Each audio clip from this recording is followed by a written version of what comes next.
नमस्कार, आप देख रहे हैं दी एंगल। मैं हूं आपके साथ एकता राठौड़। चलिए नजर डालते हैं इस वक्त की सुर्खियों पर। पाकिस्तानी परमाणु बम के जनक डॉक्टर अब्दुल कादिर खान का हुआ निधन। 85 वर्ष में कोरोना के चलते ली अंतिम सांस। प्रदेश के बिजली संकट पर मुख्यमंत्री अशोक गहलोत की पैनी नजर। जनता से बिजली का अपव्यय नहीं करने की अपील।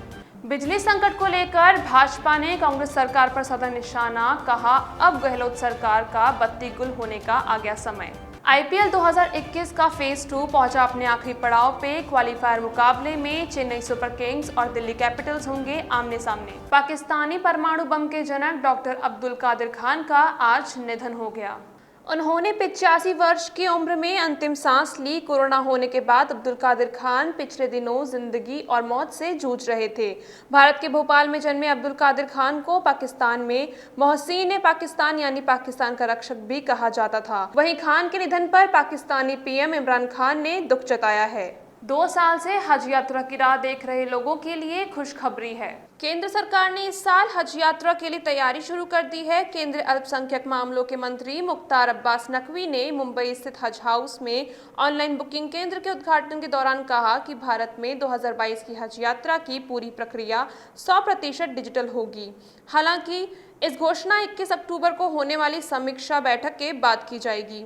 नकवी ने बताया कि इस बैठक में अल्पसंख्यक मंत्रालय, विदेश मंत्रालय, स्वास्थ्य एवं नागर विमानन मंत्रालय के अधिकारी, सऊदी अरब में भारत के राजदूत, जेद्दा में भारत के महावाणिज्य दूत और अन्य वरिष्ठ अधिकारी मौजूद रहेंगे। कोयले की किल्लत से प्रदेश में बिजली का संकट गहराता जा रहा है।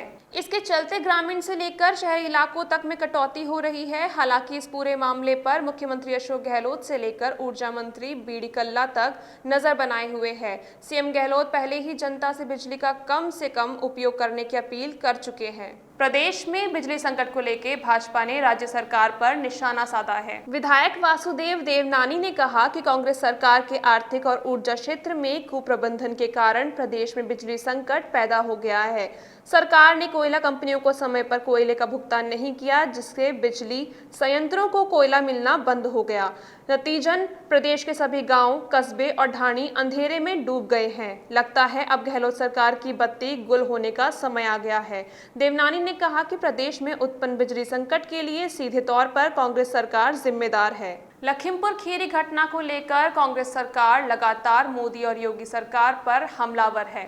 केंद्रीय गृह राज्य मंत्री अजय मिश्रा के इस्तीफे की मांग करते हुए देश भर में एक और अभियान चलाने का फैसला किया है। धरने प्रदर्शन के बाद अब मौन व्रत का आयोजन किया जाएगा। राजस्थान प्रदेश कांग्रेस की ओर से सोमवार को राजधानी में मौन व्रत पर बैठेंगे और इस घटना का विरोध जताकर भाजपा पर बरसेंगे। विधायक सचिन पायलट कल से 2 दिवसीय टोंक दौरे पर रहेंगे। सोमवार को पायलट का दोपहर बाद टोंक पहुंचने का कार्यक्रम है। इस दौरान वे महेंद्रवास अरनियामाल में आयोजित होने जा रहे प्रशासन गांव के संग अभियान कार्यक्रम में शिरकत करेंगे। वहीं अग्निशमन केंद्र में प्रशासन शहरों के संग अभियान कार्यक्रम में भी शामिल होंगे। सचिन पायलट के दौरे की जानकारी कांग्रेस नेता लक्ष्मण गाता ने दी। मिडिल स्कूल बच्चों के लिए राहत की खबर आई है। SIERT ने राज्य सरकार को कक्षा 2 से 8वीं तक के बच्चों के सिलेबस में 30% तक की कटौती करने का प्रस्ताव भेजा है।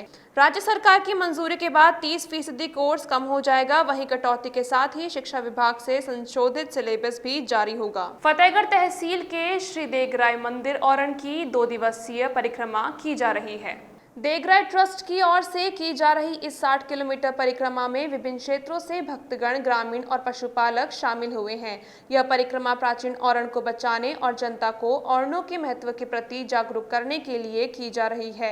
इस द्वितीय परिक्रमा का शुभारंभ देगराय मंदिर ट्रस्ट अध्यक्ष कल्याण सिंह मुलाणा, भाजपा किसान मोर्चा अध्यक्ष हाथी सिंह मुलाणा, जनक सिंह तेजमालता प्रधान फतेहगढ़, लख सिंह चांदन प्रधान जैसलमेर, जुगत सिंह कारनोत डेचू समेत कई गणमान्य लोगों द्वारा किया गया। आईपीएल 2021 का फेज 2 अपने आखिरी पड़ाव यानी प्लेऑफ दौर में पहुंच गया है। आज पहले क्वालीफायर मुकाबले में 3 बार की champion team Chennai super Kings का सामना पिछले सीजन की फाइनलिस्ट दिल्ली कैपिटल्स से होगा। शाम 7:30 बजे से होने वाले मैच में जीत हासिल करने वाली टीम सीधा फाइनल में एंट्री लेगी। वहीं हारने वाली टीम को फाइनल में पहुंचने का एक और मौका मिलेगा। क्रूज ड्रग केस में मुंबई की ऑर्थर रोड जेल में बंद आर्यन खान की मुश्किलें कम होती नजर नहीं आ रही हैं। 6 रातें कस्टडी में काटने के बाद वे 2 रातें जुडिशियल कस्टडी में बिता चुके हैं, लेकिन उन्हें जमानत मिलने पर अभी भी कई सवाल हैं। उनके वकील सतीश मनशिंदे ने शनिवार शाम को सेशन कोर्ट में उनकी जमानत की याचिका दायर की थी, लेकिन इस पर सुनवाई सोमवार को होगी, यानी आर्यन को आज की रात भी आर्थर रोड जेल में बितानी होगी। आज के लिए बस इतना ही। अगर आपको हमारा चैनल पसंद आया तो लाइक शेयर एंड सब्सक्राइब जरूर करें।